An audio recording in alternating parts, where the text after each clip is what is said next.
महात्मा बुद्ध कहते हैं कि आज़ाद हो जाओ और ना किसी के गुलाम बनो और ना किसी को गुलाम बनाओ।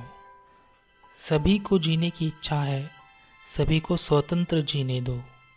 जो लोग शारीरिक गुलाम हैं लेकिन वह मानसिक रूप से आज़ाद हैं, तो एक ना एक दिन वह अपनी शारीरिक गुलामी ख़त्म कर ही लेंगे और आज़ाद हो जाएंगे।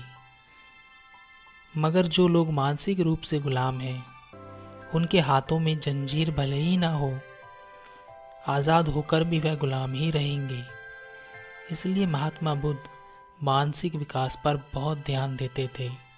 वह चाहते थे कि सभी का मानसिक विकास हो, ताकि वे उन सभी चीज़ों को समझ सकें जिसने उन्हें गुलाम बनाया हुआ है, और उन्हें पता भी नहीं कि वे गुलामी किए जा रहे हैं। एक छोटा सा बच्चा जब इस दुनिया में आता है तो वह स्वतंत्र होता है।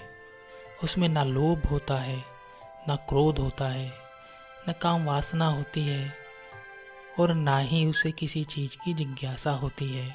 ना तो वह भविष्य की कल्पना करता है और ना ही अतीत की चिंता।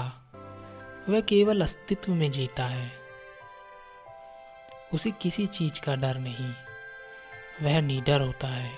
जन्म के समय की जैसी स्थिति को पाने के लिए सभी लोग नए नए तरीके अपनाते हैं। कुछ ध्यान करते हैं, कुछ आडंबर करते हैं, कुछ यादों का सहारा लेते हैं और कुछ किताबें पढ़ते हैं।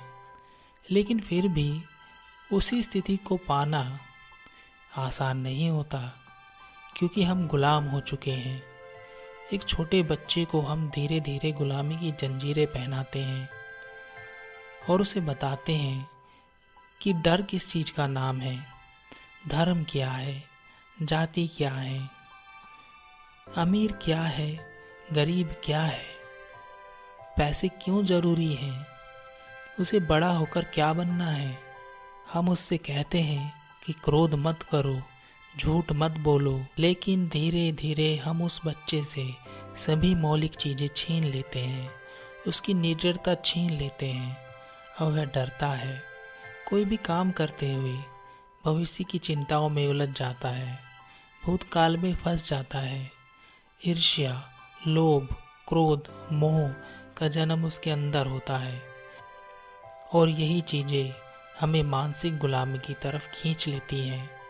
तब हमारे सारे निर्णय स्वतंत्र रूप से नहीं होते।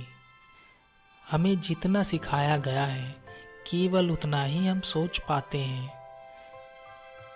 महात्मा बुद्ध एक बार एक गांव से जा रहे थे। वहाँ के सभी गांववासी महात्मा बुद्ध को पसंद नहीं करते थे।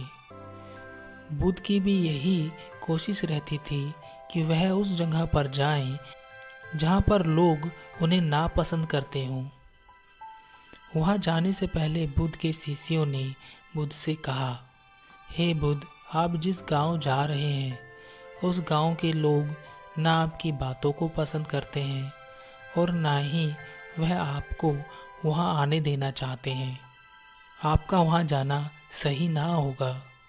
तब महात्मा बुद्ध ने कहा, उन्हें मेरी ज़्यादा ज़रूरत है। वह लोग अभी अपने से कुछ भी नहीं सोच पाते। हजारों वर्षों से उन पर जो लिख दिया गया है उससे ज़्यादा वह सोच नहीं सकते। अगर कोई उस लिखे हुए को मिटाने की कोशिश करेगा तो वह उसे भला बुरा तो कहेंगे ही। जब महात्मा बुद्ध गांव में आए तो गांव वालों ने बुद्ध को भला बुरा कहा और बद्दुआएं देने लगे। महात्मा बुद्ध गांव वालों की बातें शांतिपूर्वक सुनते रहे, और जब गांव वाले बोलते बोलते थक गए तो बुद्ध ने कहा, अगर आप सभी की बातें समाप्त हो गई हों तो क्या मैं प्रस्थान करूं? बुद्ध की बातें सुनकर गांव वालों को आश्चर्य हुआ। उनमें से एक व्यक्ति ने कहा, हमने तुम्हारी तारीफ नहीं की है, हम तुम्हें बद्दुआएं दे रहे हैं। क्या तुम पर इसका कोई प्रभाव नहीं पड़ता? बुद्ध ने कहा, जाओ, मैं आपकी गालियां नहीं लेता। आपके द्वारा गालियां देने से क्या होता है जब तक मैं गालियां स्वीकार ही ना करूं? इसका कोई परिणाम नहीं होगा। कुछ दिन पहले एक व्यक्ति ने मुझे एक उपहार दिया था, लेकिन मैंने उस उपहार को लेने से मना कर दिया। तो वह व्यक्ति उपहार को वापस ले गया। जब मैं लूँगा ही नहीं तो कोई मुझे कुछ दे कैसे सकता है?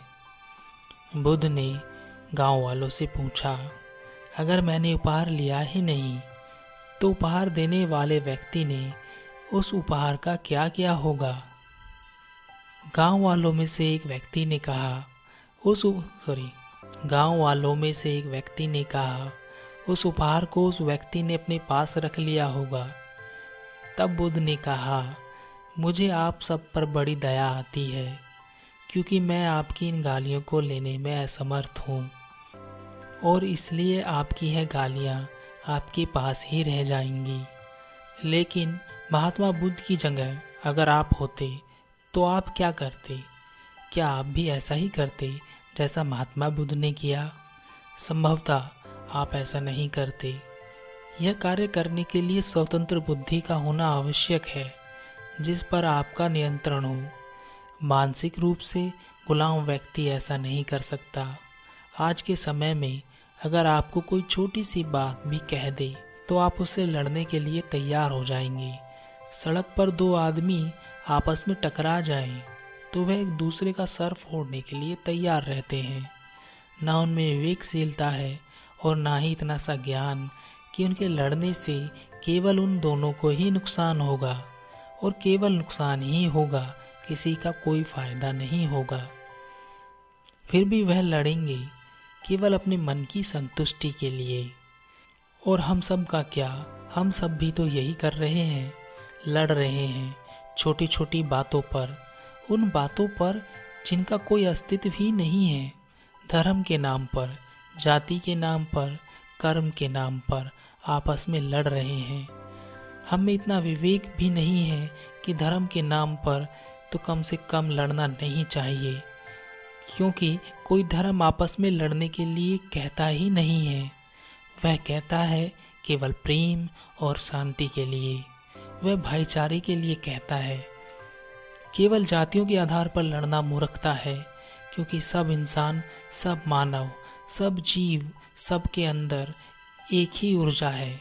क्योंकि सब इंसान हैं, सब मानव हैं, सब के अंदर मानवता है और एक ही ऊर्जा है। सबको समान आदर और सम्मान मिलना चाहिए। हम लड़ रहे हैं कर्म के आधार पर। मेरा कार्य श्रेष्ठ है, तेरा कार्य नीचा है। मैं श्रेष्ठ हूँ क्योंकि मैं श्रेष्ठ कार्य करता हूँ, तू नीच है क्योंकि तू नीचा कार्य करता है। यह गलत है। कार्य केवल कार्य होता है। अगर नीचा कार्य कोई नहीं करेगा, किसी को तो करना ही पड़ेगा, और जो करेगा उसे आप नीच नहीं कह सकते, बल्कि उसका आपको धन्यवाद करना चाहिए, क्योंकि जिस कार्य को आप नहीं कर सकते वह उस कार्य को कर रहा है। वह अधिक सम्मान का अधिकारी है, क्योंकि वह आपसे अधिक साहसी है। आर्थिक स्तर पर हम लड़ रहे हैं।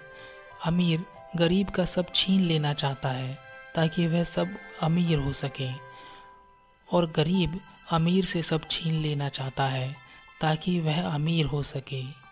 जबकि यह सब जानते हैं कि इस दुनिया में बहुत अमीर लोग हुए जिनके पास बेशुमार धन दौलत थी, लेकिन आज कुछ भी नहीं है। ना वह व्यक्ति है, ना वह दौलत है। सब खत्म होता जा रहा है।